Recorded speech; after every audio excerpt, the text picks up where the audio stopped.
Jadi mengapa Allah memilih umat ummiyah? Huwallazi ba'atha fil ummiyin. Mengapa Allah mengutuskan kepada umat yang ummiyah? Umat yang tidak pandai membaca, tidak pandai menulis. Nabi sendiri pun ummi. Nabi sendiri pun tak pandai membaca, tak pandai menulis.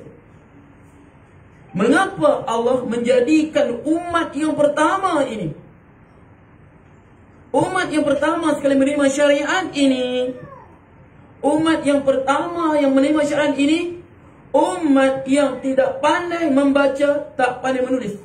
Kita kata umat yang jauh daripada tamadun. Sedangkan waktu itu telah ada dua tamadun yang besar. Tamadun apa? Parsi dan tamadun Rom. Kita kenali sebagai tamadun Mesopotamia dan tamadun Rom. Dua tamadun yang sangat besar.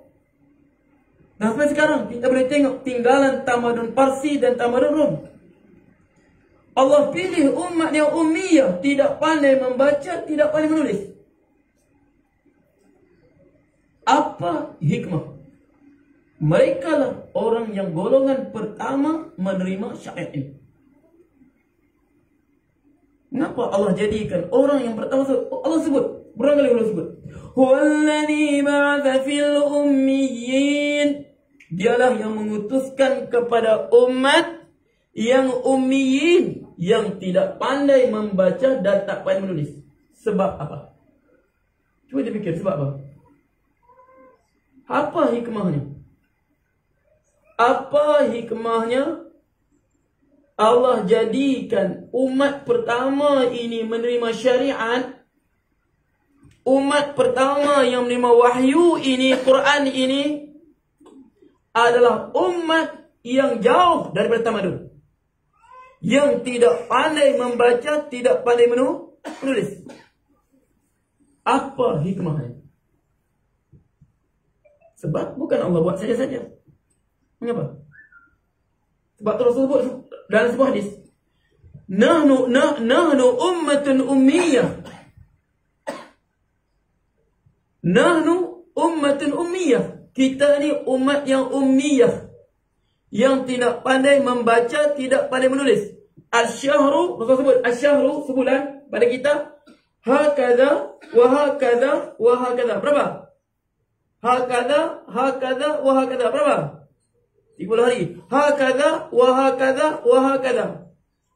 29 hari. Mana sebulan pada kita kadang-kadang 30 hari, kadang-kadang 29 hari. Sebab kita tak pandai menulis, tak pandai membaca. Mengapa? Sebab apa?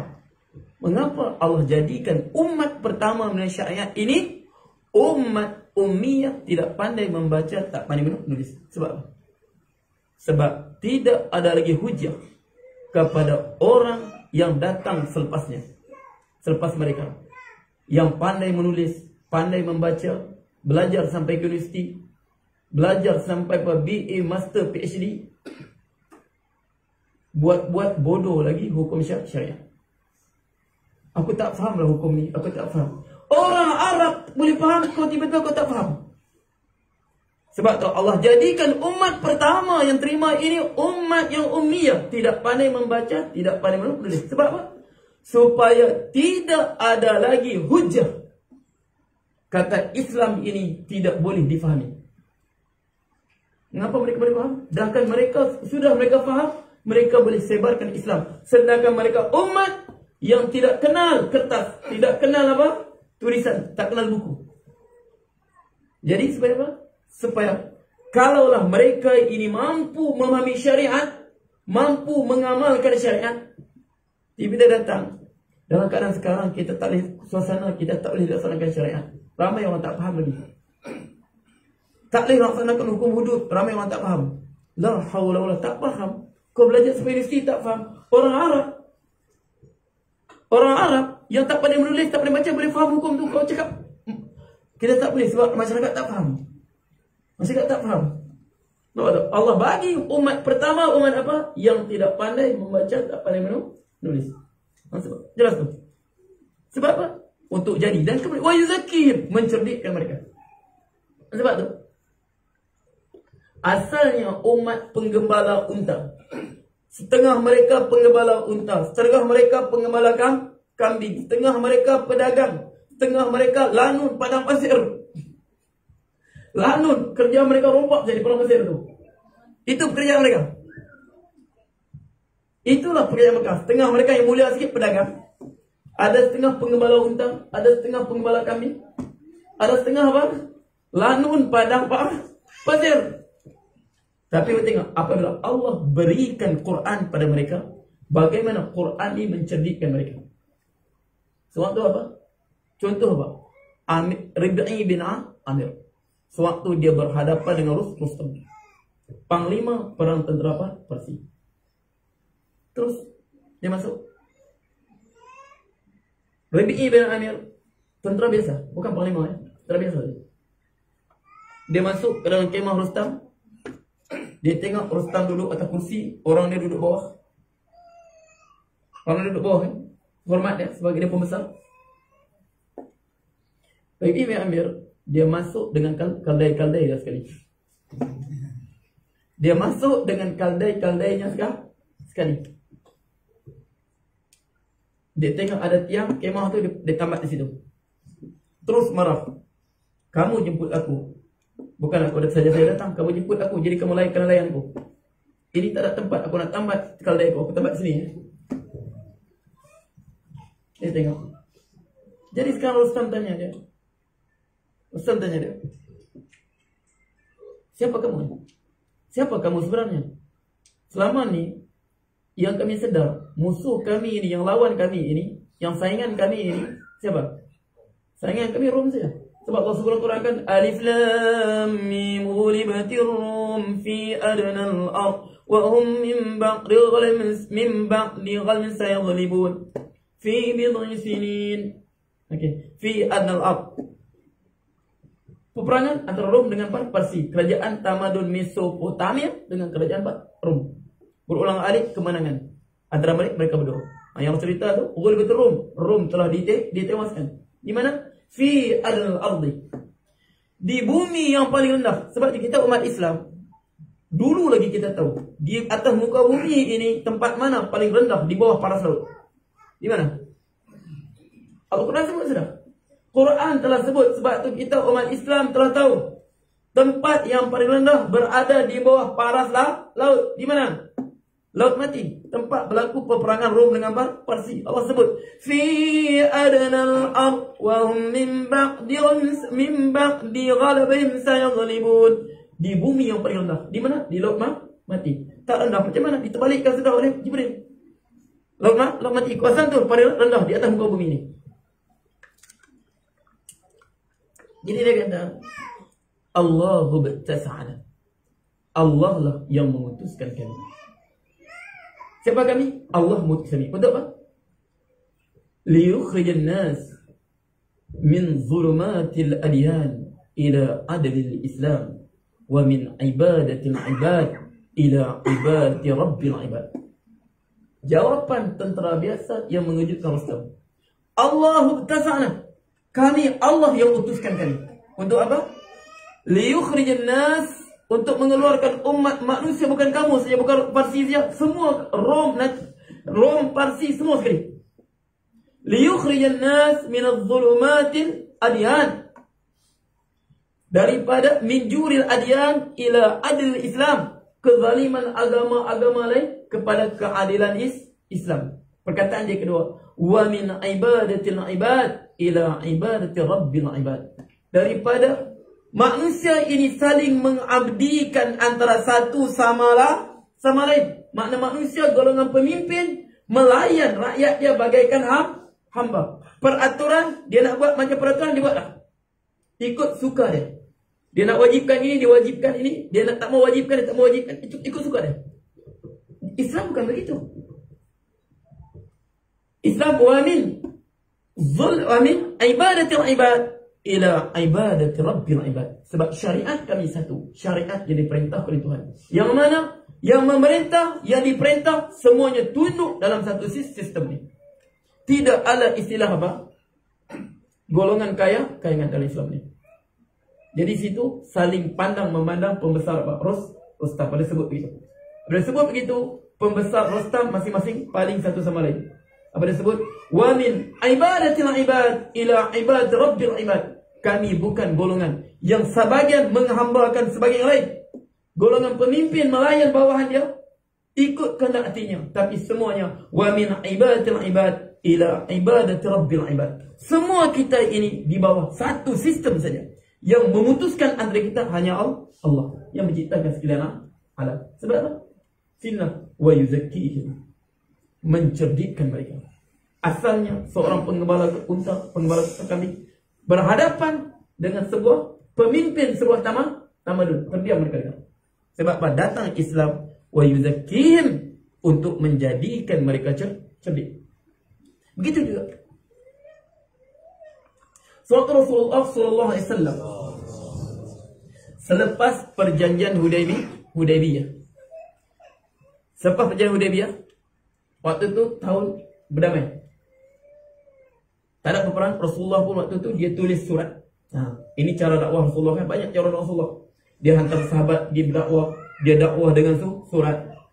Dia dakwah dengan apa? Macam-macam Rasulullah dakwah. Cara dakwah Rasul banyak. Dan ini cara dakwah Rasul dengan surat. Dia tulis surat kepada Hercules. Ingat tak? Hercules ni bukan Ali Gusti. Hercules ni gelaran Raja Rom. Kalau Parsi, Kisra. Mesir, Firaun. Mesir, gelaran raja dia namanya Firaun. Kalau Parsi, Kisra. Kalau apa? Kalau Rom, Hercules. Itu gelaran raja apa? Rom Byzantine Timur. Di gelaran Hercules. Itu gelaran raja dia, Hercules. Jadi apabila sampai Rasulullah sallallahu alaihi wasallam pada dia bertanya, dia panggil. Waktu itu kebetulan Abu Sufyan musyrikin Mekah memimpin pedagang daripada Mekah, musyrikin Mekah, untuk berdagang di Syam. Syam lah sekarang, Syam, Syria, Lebanon, ketika Syam apa? Syria, Lebanon, kemudian apa, Jordan, itu Syam lagi. Jadi apabila kami sampai, dia kata, Abu Sufyan sebut, Hercules, dia hantar utusan jumpa kami. Siapa antara kamu paling hampir nasabnya dengan lelaki yang mendakwa sebagai Nabi ini, yang hantar surat pada aku ni? Abu Sufyan kata, Ana aqrabuhum nasaban. Akulah yang paling rapat nasab dengannya. Sebab kedua-dua keturunan Bani Abdul Manaf. Ana aqrabu minhum nasaban. Akulah yang paling rapat nasab. Jadi Hercules panggil. Raja Rom panggil. Di Baitul Maqdis panggil. Waktu itu dia suruh Abu Sufyan depan. Begini, depan begini, duduk depan. Belakang Abu Sufyan kawan apa? Rakan-rakan kafilah Abu Sufyan, orang Mekah. Dia kata, kamu tengok kalau dia bohong, kamu cakap dia bohong. Abu Sufyan kata, memang tak ada harapan untuk kamu bohong ni. Okay. Ana sa'iluka, aku soal kau berapa soalan. Dia kata, apa kau soal? Dia kata, hal huwa indakum zu nasabin? Adakah kamu kenal nasab keturunan dia pada kamu? Kamu kenal kan nasab keturunan dia? Satu. Yang kedua, hal abuhu malakun? Adakah bapaknya raja? Datuknya pernah jadi raja? Kemudian, hal ahadun qablahu ya'ti bimithlihi? Hal jarrabtum? Adakah ada orang sebelumnya bercakap, berdakwah seperti dakwahnya? Dan adakah dengan adakah dia pernah berbohong dengan kamu? Kemudian dia kata, siapa pengikutnya? Du'afa'ukum an asrafukum. Orang yang lemah antara kamu ataupun orang yang mulia antara kamu. Bangsawan kamu ataupun orang bawahan kamu. Dia kata, na'am, huwa indana dhu nasab. Dia ada nasab. Nasab kami kenal nasab dia. Muhammad ibnu Abdullah ibnu Abdul Muttalib ibnu Hashim. Ibnu Qusay. Kemudian Dia nasab dia kami kenal. Tidak ada seorang pun antara bapaknya, datuknya ada seorang raja. Tak ada. Mekah mana ada raja? Mekah tidak ada raja. Tak ada raja pun seorang. Kemudian dialah orang pertama. Tidak ada sebelumnya pun yang pernah berdakwah sepertinya. Kemudian tidak pernah sekali pun kami berbohong. Cuba tengok jawapannya. Tidak pernah sekali pun dia berbohong. Tidak pernah sekali pun dia berbohong. Kemudian kebanyakan pengikutnya adalah du'afa'una, orang bawahan di kalangan kami. Jadi waktu itu pada sebut begitu, kalau kata itulah seorang nabi. Itulah seorang nabi. Sebab apa? Aku tanya kamu tentang nasabnya. Kalau seorang nabi ini dia diutuskan di mana? Di kalangan kaumnya. Rasulullah Al-Quran kan? Wa ma arsalna min rasulin illa bilisani qaumih. Kami tidak utuskan seorang rasul melainkan apa? Dengan lidah kaumnya. Bicara kaumnya. Kemudian dia kata, kamu cakap dia tidak pernah sekalipun berdusta. Dia tidak pernah sekalipun berdusta. Sebab apa? Dengan kamu tak berdusta, apatah lagi dia berdusta dengan Allah. Dengan kamu tak berdusta, apatah lagi dia berdusta dengan Allah. Kemudian aku tanya, bapak dia raja? Kamu cakap tidak. Karena kalau kamu kata bapak dia raja, berarti apa? Dia buat usaha dakwah ini untuk apa? Tujuan untuk mengembalikan kekuasaan bapaknya. Dia guna apa? Panggil apa? Penunggang agama. Dia pergunakan agama untuk tujuan mendapat balik kekuasaan yang telah hilang. Tapi kamu tak pernah. Okey. Kemudian aku tanya kamu, siapa pengikutnya? Kamu sebut du'afa'una, golongan bawahan. Dia kata hakada atba'ur rasul. Begitulah pengikut para rasul. Bukan orang bangsawan kami. Kebanyakan pengikutnya adalah orang bawahan kami. Orang miskin, orang fakir, orang hamba-hamba. Orang kaya-kaya tak ikut. Orang bangsawan kami tak ikut. Ada 2-3 orang, tapi kebanyakan tak ikut. Jadi sebab apa? Sebab apa? Sunnah dalam agama ini yang mengikut kebenaran du'afa'una, orang bawahan. Allah sebut sini, Nabi Nuh. Ma naraka attabaka illa alladhina hum aradiluna badiyar ra'. Tidaklah kami mengilat pengikutmu, wahai Nuh, melainkan orang yang aradiluna, orang terhina di kalangan kami. Badiyar ra', singkat pemikiran mereka. Jadi mengapa orang bawahan ikut kebenaran? Sedangkan kita kata kebenaran ni suatu benda yang jelas. Cahaya yang jelas, semua boleh nampak. Kebenaran ni cahaya, nurullah, nur, cahaya yang jelas. Jadi mengapa yang mengikut kebenaran ini sunnah para nabi Hercules ini sebut. Begitulah para nabi, pengikut mereka adalah golongan apa? Bawahan mereka. Mengapa agama ini diikut oleh orang apa? Bawahan. Kebenaran ini diikut oleh orang bawahan. Sebab apa? Soalan kedua. Soalan pertama tadi, mengapa Nabi apa? Diutuskan oleh golongan yang tidak pandai membaca menulis. Sekarang mengapa Nabi Nuh sendiri? Kau Nabi Nuh? Wa ma naraka attabaka illa alladhina hum aradiluna badiyar ra'. Tidaklah kami melihat orang yang mengikut kami melainkan orang yang bodoh, rendah pada kami. Sebab apa? Sedangkan kita kebenaran itu benda yang jelas. Nur, cahaya. Liyukhrijakum minadh dhulumati ilan nur. Untuk Allah mengeluarkan kamu kegelapan kepada cahaya. Jadi mengapa orang bawahannya menerima kebenaran ini? Sebab apa? Jelas kan? Sebab apa? Sebab golongan bawahan ini apabila dia menampak kebenaran, dia ikut. Tanpa lagi dia perlu berfikir panjang. Sebab apa?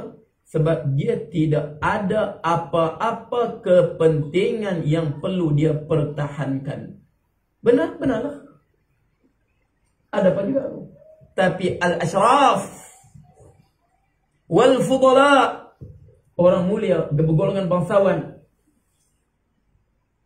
biarpun benda itu jelas kebenaran, Tetapi ada pertimbangan lain untuk dia menerima kebenaran. Seperti Ustaz sebut semalam dalam kisah kaum Nabi Ibrahim.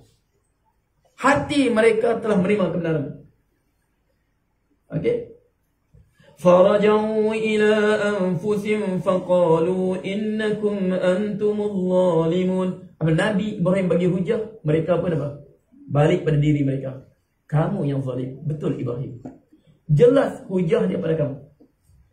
Tapi mengapa? Kepentingan dia. Mereka ni pembesar.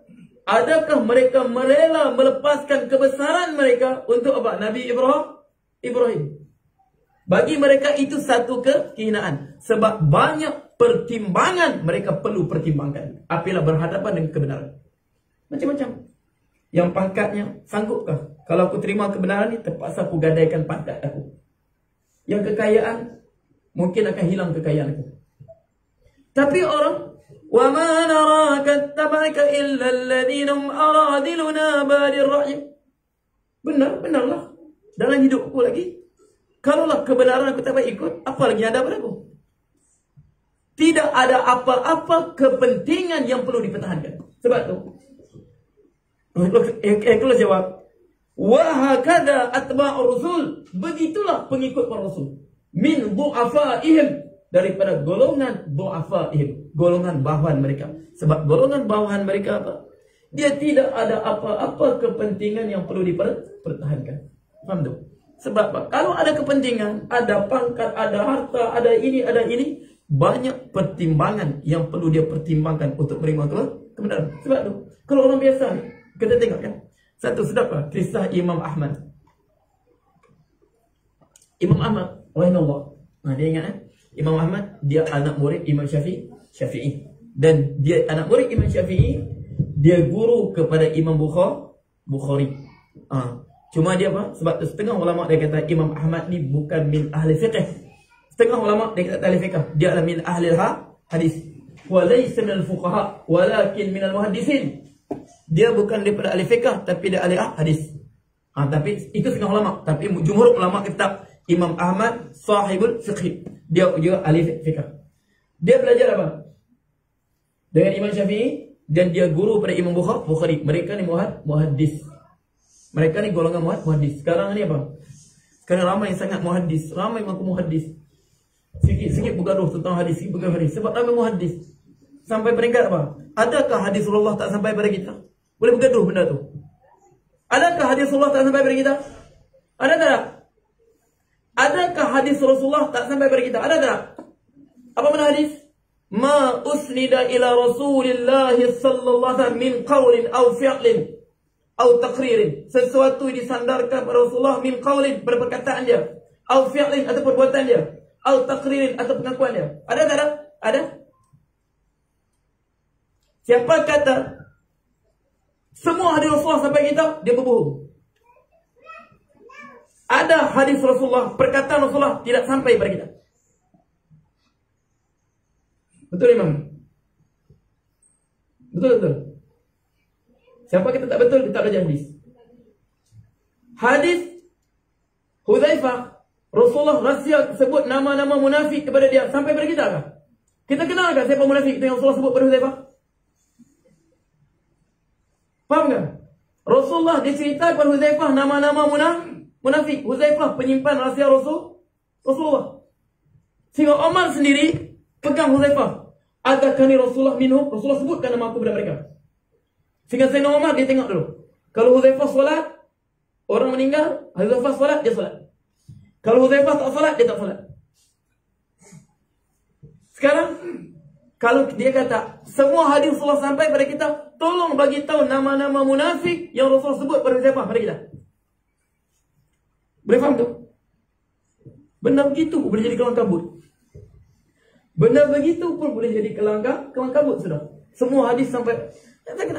Kalaulah semua hadis Rasulullah sampai pada kita, tolong sebut kata-kata Rasulullah. Sebab apa hadis? Ma usni Rasulullah sallallahu min qawlin aw fi'lin aw taqririn. Sesuatu disandar kepada Rasulullah daripada perkataan ataupun perbuatan ataupun pengakuan. Tolong sebut nama-nama munafik Madinah yang Rasulullah sebut pada Hudzaifah. Yang Sayyidina Umar sendiri pun tanya Hudzaifah, adzakarani Rasulullah minhu. Rasulullah sebutkan nama aku. Jelas tu? Jelas kan? Kalau jelas kan? Kalau jelas tak kelang kabut lah. Sebab tak jelas jadi kelang kabut tu. Pun tak boleh tu. Mana boleh kita kata ada hadis Rasulullah tak sampai pada kita. Kalau itu Islam tak sempurna lah. Kelang kabut. Apa Huzaifah betul? Makna pada yang sempurna ni untuk cukup untuk kita amalkan. Lengkap Islam sudah. Tapi ada benda-benda tak perlu kita tahu. Apa masalah kita tak kena munafik. Kurang dari iman kita. Okey. Ini kelang kabut. Habis kalau begitu tak sempurna Islam ni. Berapa banyak sahabat yang tak sampai pada mereka hadis Rasulullah. Jadi tak sempurna Islam para sahabat tu. Siapa yang mengumpul hadis? Zaman tadwin ke belakang sudah. Bukan zaman sahabat, zaman pentadwinan hadis, pengumpulan hadis tu. Okey. Tak boleh kita tinggal lanjut tu. Kita balik kisah Imam Ahmad ni. Tengok macam mana kan kita tengokkan jiwa orang apa? Orang bawahan ni. Jiwa orang bawahan ni. Imam Ahmad. Dia lama dalam penjara. Ujian dia mihnah Imam Ahmad. Jadi satu hari selepas dia tua sudah ni cerita dia waktu dia tua. Dulu tak macam kita kan. Dia berjalan sampai satu tempat dia tidak ada tempat bermalam. Jadi dia niat dah bermalam di masjid, nak iktikaf di masjid. Dia niat dia apa? Nak iktikaf di masjid. Dia nak masuk masjid, nak iktikaf dalam masjid tadi malam tadi. Tiba-tiba harisul bab, tukang jaga masjid tadi kita sebut siap kan? Mana harisul masjid? Siap masjid halang dia. Siap masjid halang dia. Tak boleh aku tidur sini. Tak boleh aku tidur sini. Tak benar orang luar tidur sini. Dia kata apalah kalau begitu. Aku tidur di pintu ni saja. Kalau tak bagi aku tidur dalam, tak apalah Imam Ahmad kata. Sebab dulu kan orang tak kenal Imam Ahmad. Sebab dulu bukan macam ada WhatsApp je kita ni. Siapa kenal Imam Ahmad, siapa pergi belajar dengan dia di Baghdad. Orang tak pernah belajar dengan dia, tak kenal lah siapa dia Imam Ahmad. Jadi dia pun, dia kata tak apalah Imam Ahmad kata. Kalau kau tak bagi apa? Sebab kita pernah sebut hadis apa? Kalau kita belajar apa? Hadis maudhu. Hadis maudhu kan kita akan jumpa kisah cukup menarik. Di mana Darman? Goyang. Dah usah kau cak goyang lah. Kau usah diam tak goyang tu. Okey, jadi kalau kita belajar hadis maudhu kan. Okey. Imam Ahmad di Rasifah di Iraq. Ada pergi dengan Yahya ibn Ma'in. Pernah saya cerita sebelum ni. Jadi dia pergi masuk masjid tu. Tiba-tiba dia tengok seorang lelaki tengah apa? Tengah bagi macam ceramah. Macam bayan lah, tazkirah. Disebutlah haddatsani Ahmad bin Hanbali wa Yahya bin Ma'in an fulan an fulan an fulan an fulan qala Rasulullah sallallahu alaihi wasallam man qala la ilaha illallah ja'ala Allah li kulli kabin qalaha tayran min qar min dhahabin wa rishun min mahrajan. Sesiapa yang berkata la ilaha illallah, sekali disebut dia berzikir la ilaha illallah. Ini hafadzul amal. Mana kelebihan amalan ni? Siapa berkata la ilaha illallah, Allah menjadikan setiap perkataan disebut tadi, la ilaha illallah tadi, seekor burung min qaru min zahab, paruhnya daripada emas. Warishu min mahrajan, bulu-bulu burungnya pada permata. Jadi Imam Ahmad tengok Yahya bin Ma'in. Hadis tukar bihadal hadis. Aku hadis cerita apa hadis dengan kau? Hada awal marrah sami'tu. Inilah kali pertama aku dengar hadisnya. Sebab petik nama Ahmad bin Hanbal Yahya bin Ma'in. Jadi selesai dia bagi ceramah tadi. Ceramah semua tadi. Orang apa? Beredar semua. Ahmad bin Hanbal panggil dia. Imam Ahmad panggil. Man haddatsaka bihadal hadis? Siapa yang ceritakan kau hadis ni? Haddatsani hadzal hadis Ahmad ibn Hanbal wa Yahya bin Ma'in. Menceritakan kepada aku hadis ini Ahmad bin Hanbal dan Yahya bin Ma'in. Ana Ahmad bin Hanbal wa hadha Yahya bin Ma'in. Aku ni Ahmad bin Hanbal, ini Yahya bin Ma'in. Cuba tengok. Makna dia sendiri, dia berceramah di situ. Makna apa? Dia tak pernah belajar. Ini setengah sifat tengah manusia. Dia teringin nak mengajar, teringin nak menyampai, tapi tak mau belajar. Faham tak?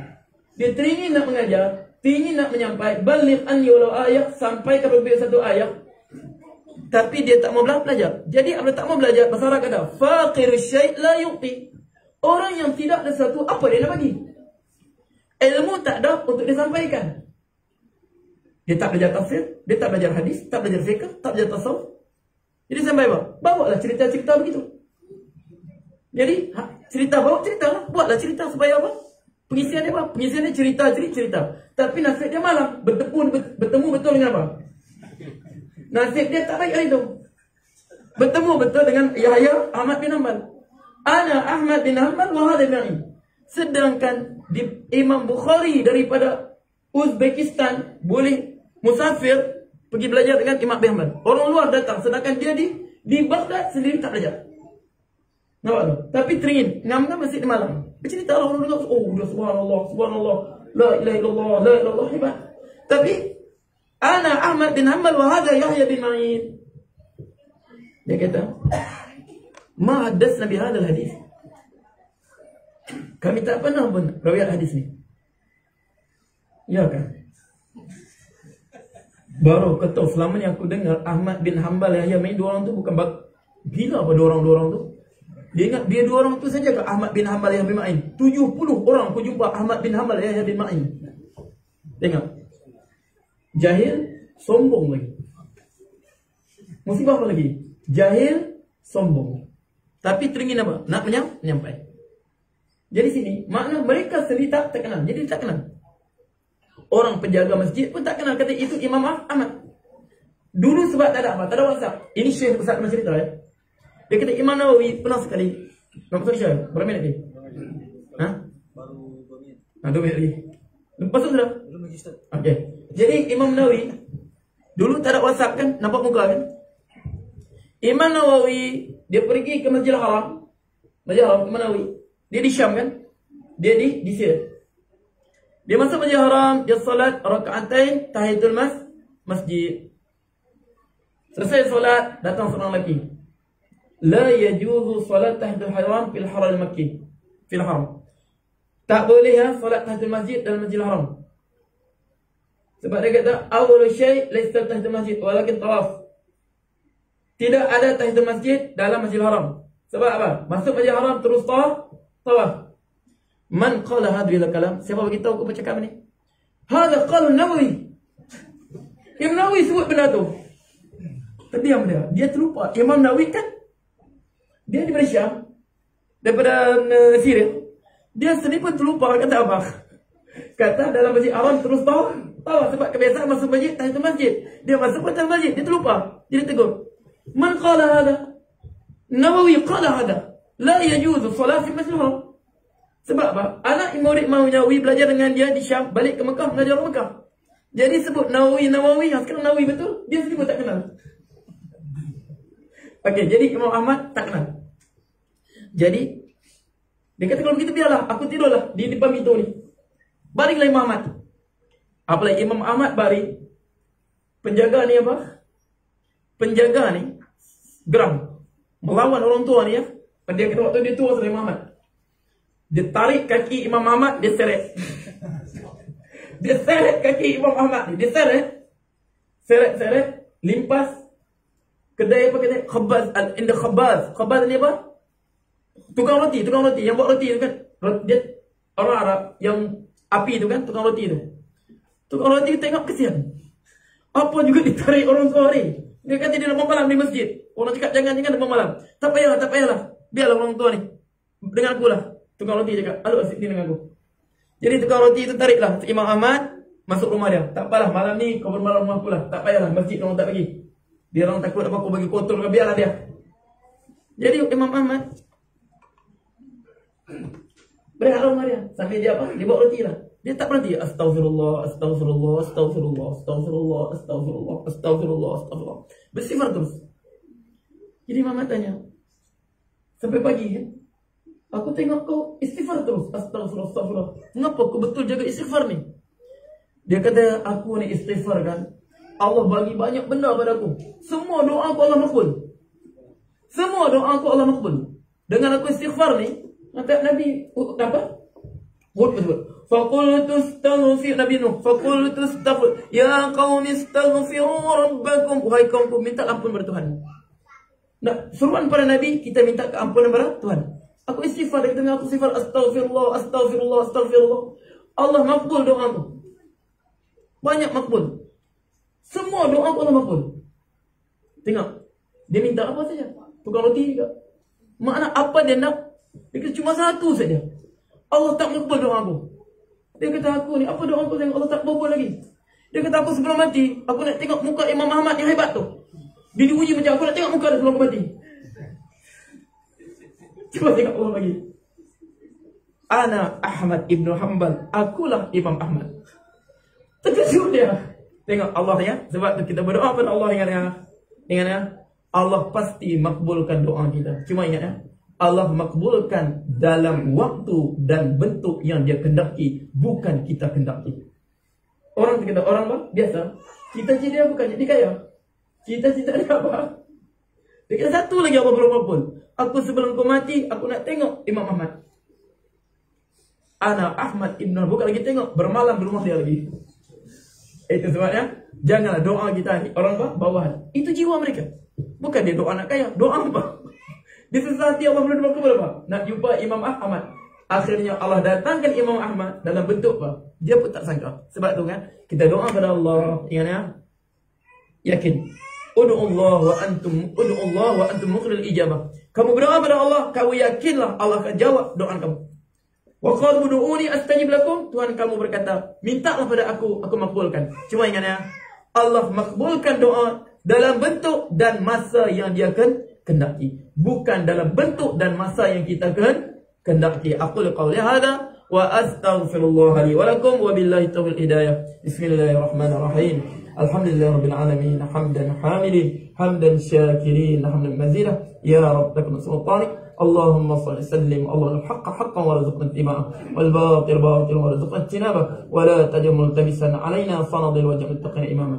اللهم اصرف عنا البلاء والوباء والفحشاء والمنكر والمهن والفتن ما شاء غيره. ربنا آتنا في الدنيا حسنه وفي الاخره حسنه وقنا عذاب النار. وصلى الله عليه وسلم. الحمد لله رب العالمين. تقبل الله منكم.